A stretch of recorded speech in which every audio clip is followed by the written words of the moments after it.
आज से तुम पूर्ण अमर हो। अब तुम्हारे जन्म मरण का जो चक्र है, वो बंधन है, वो मुक्त हो गया। हाथ जोड़ के कहने लगी, महाराज क्षमा करना, मैंने कथा तो सुनी, पर 10वें स्कंद में मेरी निद्रा लग गई और मेरी एकादश स्कंद में जाके मेरी निद्रा खुली। भगवान ने कहा, देवी, पर मैंने तो जब तक कथा कही, जब तक ओंकार शब्द सुना, तो ये ओंकार कौन बन रहा था? भगवान अपने स्थान से खड़े हुए तो बाहर क्या देखा? जो तोते का जो बिल्लू का अंडा जो पड़ा हुआ था, वो अमर कथा के प्रभाव से जीवित हो गया और वो ओंकार बन रहा है। भगवान ने कहा, देवी, मैंने तुमसे बोला था कि जो भी इस कथा को सुन लेगा वो अमर हो जाएगा। कहने लगी, महाराज, मैंने तो सबको भगा दिया, पर इस पर मेरी दृष्टि तो पड़ी थी, पर मैंने सोचा था कि ये तो खराब है, फूट गया है, इसका जीव है वो भी नष्ट हो गया होगा। महाराज, मुझे क्या पता था कि अमर कथा के प्रभाव से पुनः जीवित हो जाएगा। भगवान को क्रोध आया, अपना त्रिशूल उठाया और जैसे तोते की तरफ भागने लगे, तोता वहां से उड़ा और आगे आगे तोता भाग रहा है और पीछे से भगवान त्रिशूल लेके भाग रहे हैं। ऐसा लग रहा है जैसे ब्रह्मा, विष्णु, महेश तीनों देवता एक साथ भाग रहे हैं। हंसासन, गरुड़ासन, वृषभासन साजे। त्रिशूल में जो 3 डंडी होती है ना, वो तीनों देवताओं का प्रतीक है। एक भोलेनाथ की आरती ऐसी आरती है जिसमें तीनों भगवान की आरती एक साथ होती है। एकानन चतुरानन पंचानन राजे, हंसासन गरुड़ासन वृषभासन साजे। एकानन भगवान विष्णु, चतुरानन भगवान ब्रह्मा जी,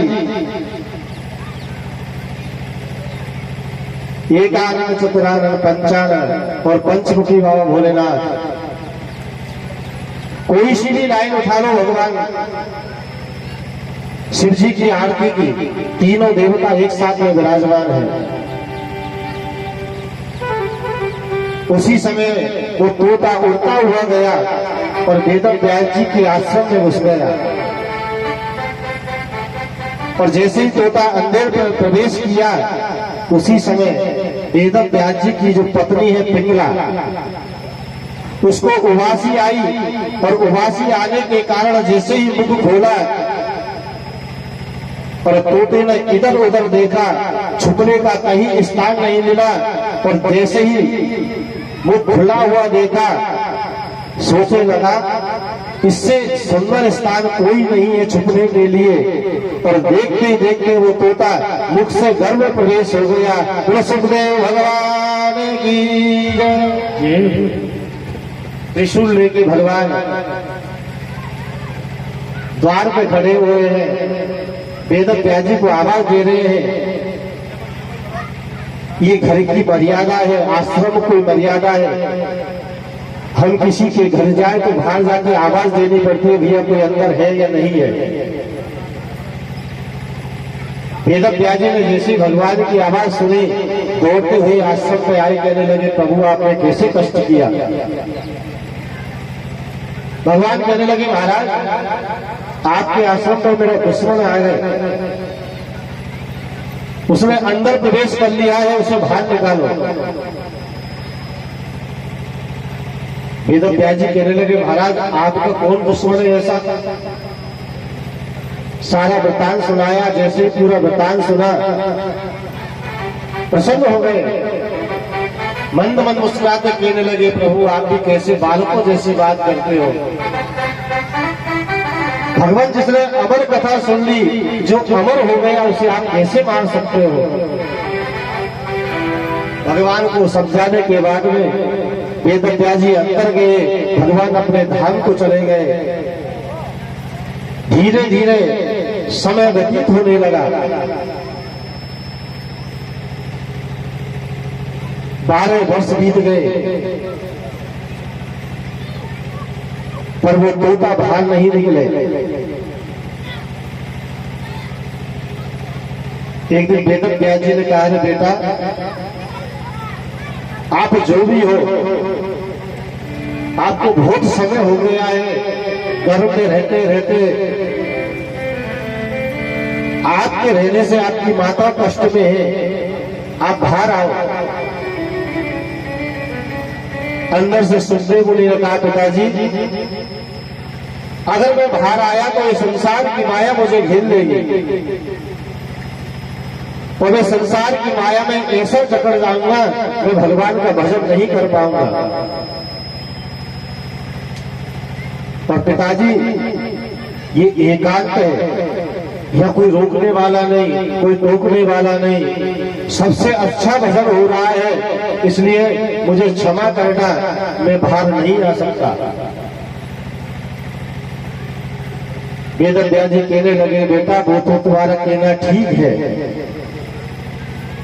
पर आपके कारण आपकी माता बड़ी कष्ट में है, और मां को कष्ट देके अगर तुम भजन कर रहे हो तो तुम्हारा भजन कोई काम का नहीं है, वो निरर्थक है। बंधुओं,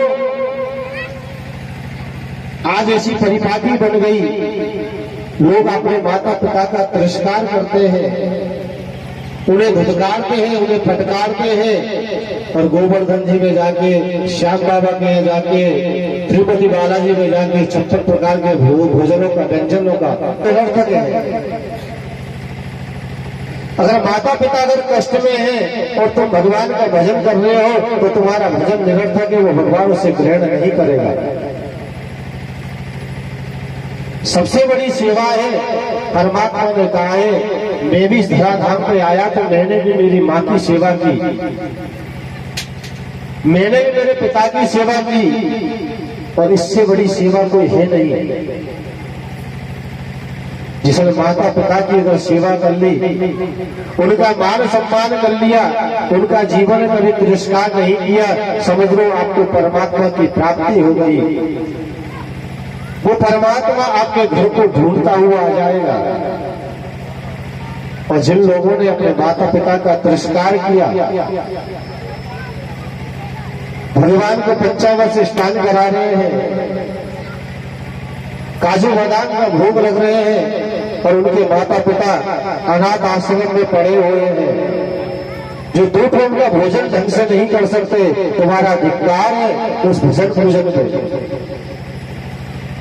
वेद व्यास जी ने खूब समझाया, बेटा। उसी समय भगवान ने सुखदेव मुनि को गर्भ में दर्शन दिए, कहा आप इस गर्भ से बाहर आओ, मैं तुम्हें आशीर्वाद देता हूं, मेरी माया का तुम्हारे ऊपर कोई प्रभाव नहीं पड़ेगा। सुखदेव मुनि गर्भ से बाहर आए, और जैसे ही बाहर आए, हाथ में कमंडल उठाया और सीधे बल को चल दिए। न यज्ञ को भी संस्कार हुआ, न कोपित धारण करी, न किसी से कुछ बोले, सीधे जंगल की ओर चल दिए। वेद व्यास जी पीछे पीछे भाग रहे हैं, कहने लगे, बेटा रुको तो सही, अरे हमसे बात तो करो, आपके कुछ जो संस्कार है वो तो हमें करने दो। पर भागते हुए पीछे पीछे वेद व्यास जी भाग रहे हैं, आगे आगे सुखदेव मुनि चल रहे हैं। कि यम प्रजंत मनुपेतमपेत कृत्यं द्वैपायनो बिरकरा करुआजुहाव पुत्रेति तन्मयतया करभो न देशो तं सर्वभूत हृदय मुनिमान तोस्मि। हे बेटा रुको।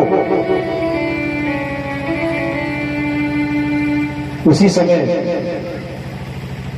वृक्षों ने कहा, महाराज